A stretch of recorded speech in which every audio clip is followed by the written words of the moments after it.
పచ్చిరేళ్ళు బెండకాయ కూర చేస్తున్నానండి. ముందుగా ఆయిల్ వేసుకొని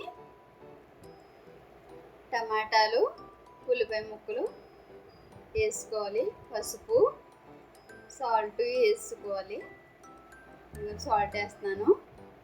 సాల్ట్ వేసుకుంటే కొంచెం ఉల్లిపాయ ముక్కలు టమాటాలు మెత్తగా మగ్గిపోతాయి. అలా కలుపుకొని చాలా వేపాలి.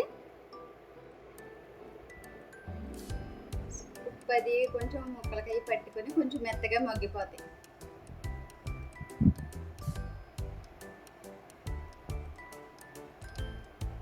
మూత పెట్టేసుకున్నాను. మళ్ళీ ఒక 5 నిమిషాలు తీసి చూసుకుని మళ్ళీ ఒకసారి కలుపుకోవాలి.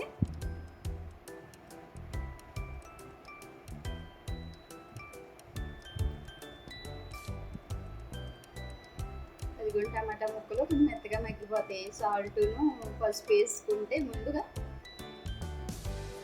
ఉల్లిపాయ ముక్కలు మెత్తగా మగ్గుతాయి.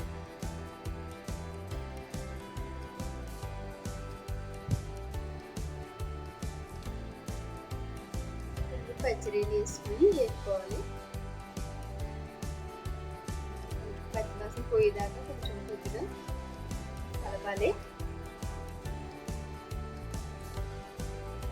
తర్వాత బెండకాయ ముక్కలు వేసుకోవాలి. బెండకాయ ముక్కలు వేసుకొని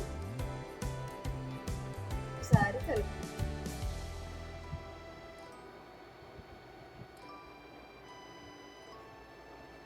బెండకాయ ముక్కలు కూడా అలా పట్టుకునేలాగా బెండకాయ ముక్కలు కూడా బాగా పట్టుకునేలాగా కలుపుకొని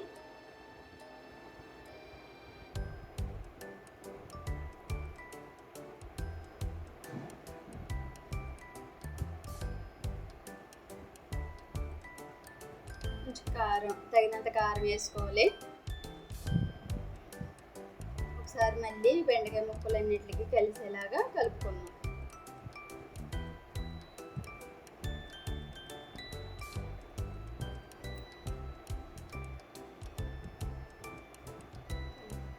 తర్వాత దానికి వాటర్, కొంచెం బెండకాయ ముక్కలు ములిగేలాగా కొంచెం వాటర్ పోసుకొని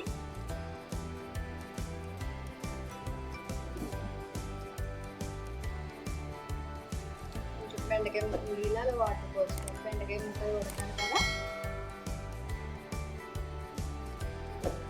ఇదే ఒకసారి మూత పెట్టేసుకున్నాం. బాగా కలిపేసుకొని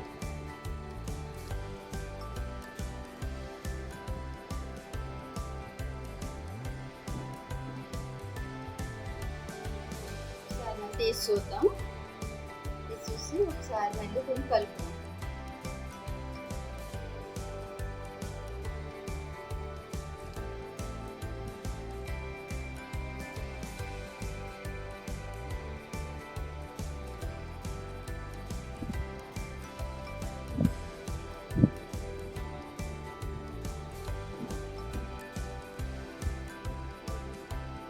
సదిరేసుకొని ఒకసారి మళ్ళీ మూత పెడతాం.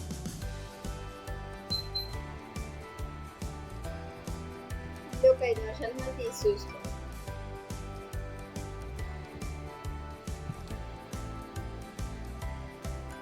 మసాలా వేసుకోవాలండి. అల్లం వెల్లుల్లిపాయ పేస్ట్ అది మసాలా వేసుకొని ఒకసారి మళ్ళీ కలుపుకోండి.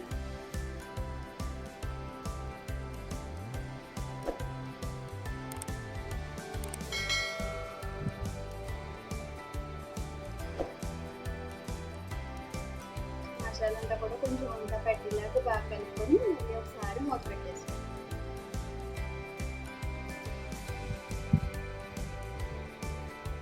ఒకసారి తీసి చూసుకొని ఇంకా గ్యాస్ కట్టేసుకునే ముందు నిమ్మకాయ పులుసు వేసుకుంటున్నానండి. నా దగ్గర చింతపండు లేదు, దాని గురించి నిమ్మకాయ పులుసు వేస్తున్నాను. అయితే చింతపండు పులుసు వేసుకుంటే ఇంకా బాగుంటుంది కర్రీ. థ్యాంక్ యూ అండి. లైక్ చేయండి, షేర్ చేయండి.